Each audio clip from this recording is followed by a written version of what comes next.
And on demo lab, I got a Windows machine right here that it's BIOS detected all these ports, 80, 135, 445, those very nasty ports that we all know about Microsoft.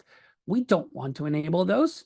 So I want to be able to remotely access that Windows machine via 3389 via RDP, but I don't want to have those other nasty ports open. I would say a very high percentage of exploits towards Windows machines are coming from those services. I don't want them, but I still want to be able to access those machines, those machines via RDP.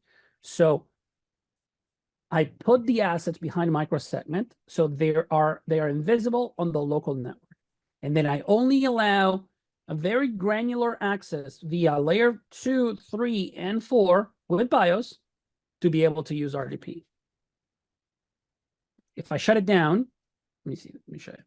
So I shut it down and I open my RDP session and I add the thing, 10.10.41. Not gonna work. But the moment I open it,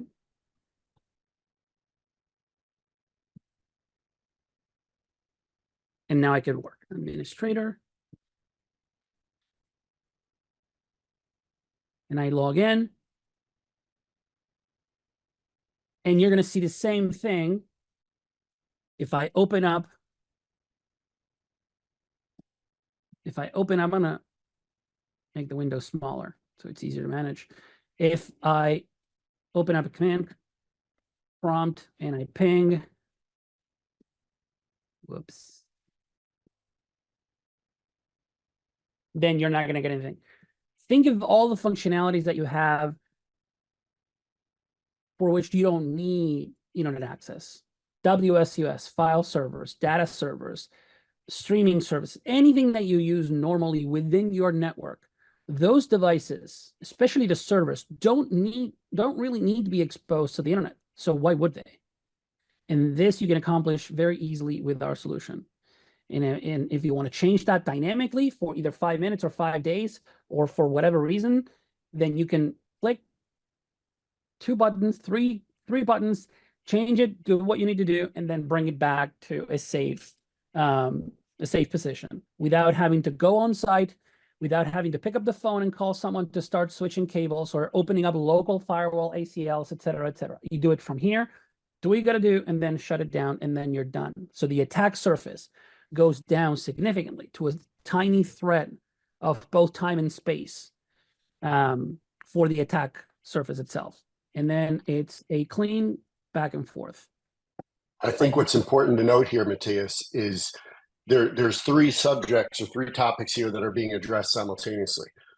First is that these conversations are contextual only. So we're not allowing traffic to freely flow in all directions at all times, thus shrinking those threat vectors. So that's number 1. Number 2 is because these conversations are all contextual and we're controlling the flow of traffic at multiple layers, we're providing the ability to work within certain frameworks like IEC 62443. And then last but not least is that delicate balance between security and functionality. And as you can clearly see, you're so quickly moving around and everything is very snappy and there is no real delay, right? There's no lag, there's no drag. So I think we're kind of, well, not even kind of, we're actually addressing 3 very important issues from a security perspective. That's ease of use, that's compliance, and that's the flow of controlling the flow of traffic to shrink that threat vector. Yeah. And we don't need to, users or customers don't need to choose between operability and security. You can have both. You don't have to choose between one of them. I got to open up stuff so I can work on them, but that means that it's open for everyone. That statement goes out the window with BIOS.